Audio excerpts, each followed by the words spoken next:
Hello everyone, I am Niharika. Once again, welcome to my channel. Today I am going to explain the third question of exercise 6.2 of Maths NCERT book. So let's get started.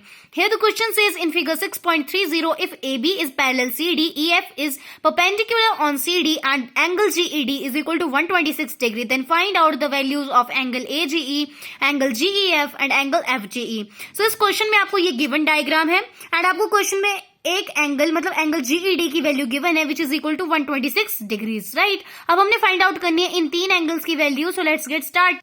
सो पहले हम लिख लेंगे जो हमें question में given है। जैसे कि हमें एंगल जीईडी की वैल्यू गिवन है 126 डिग्री, तो हमने लिख दिया 126 डिग्री। हमें फाइंड आउट क्या करने हैं इन तीन एंगल्स की वैल्यू, जैसे कि angle AGE, angle GEF and angle FGE की। सो यहाँ पे मैंने डायग्राम ड्रॉ कर लिया है राइट। अब यहाँ पे एंगल एजीई की वैल्यू फाइंड आउट कर सकते हैं हम कैसे, आप देख सकते हो यहाँ पे हमें एंगल जीईडी की वैल्यू गिवन है 126 डिग्री राइट। वहीं पे अगर हम ए बी और सी डी को पैरेलल लाइन समझे, ठीक है, और यहाँ पे जीई को हम उसकी ट्रांसवर्सल समझे, तो यहाँ पे ये वाला एंगल जो है इस वाले एंगल के ऑल्टरनेट इंटीरियर है। तो मतलब एंगल ए जीई की वैल्यू भी 126 डिग्री हो जाएगी। Reason because it is alternate interior angle right. So यहाँ लिख लेंगे हम clearly angle A GE is equal to angle GED. Reason will be alternate interior right. Alternate interior angle होने की वजह से ये दोनों एक दूसरे के इक्वल हो जाएंगे। सो इसका मतलब एंगल एजीई की वैल्यू कितनी हो जाएगी 126 डिग्री राइट। आप इस डायग्राम को देख के ही पता लगा सकते हैं कि ये ऑल्टरनेट इंटीरियर है। नाउ एंगल जीईएफ की वैल्यू चाहिए, मतलब ये वाले एंगल की वैल्यू चाहिए हमें एंगल जीईएफ की। उसके लिए क्या करेंगे, हम देख सकते हैं कि अगर जीईडी मतलब इस पूरे जीईडी एंगल से अगर हम इस एफईडी एंगल को माइनस कर देते हैं तो हमारे पास यही एंगल बचेगा, ठीक है। तो इसकी हम इक्वेशन बना लेते हैं जल्दी से। Angle GED minus angle FED is equal to angle GEF. अब देख सकते हो इस एंगल से अगर हमने एफईडी को सब्ट्रैक्ट कर दिया तो हमारे पास जीईएफ ही बचेगा। तो ठीक है, जीईडी के नीचे उसकी वैल्यू लिख लेंगे which is 126 degree minus FED की वैल्यू 90 डिग्री है। यहाँ पे आपको 90 डिग्री का साइन ही गिवन है, ये 90 डिग्री का साइन होता है, is equal to angle GEF. मतलब एंगल जीईएफ की वैल्यू कितनी हो जाएगी 126 डिग्री माइनस 90 डिग्री। तो इसका मतलब एंगल जीईएफ की वैल्यू कितनी हो जाएगी is equal to 36 degree right. So यहाँ पे एंगल जीईएफ की वैल्यू हो जाएगी 36 डिग्री।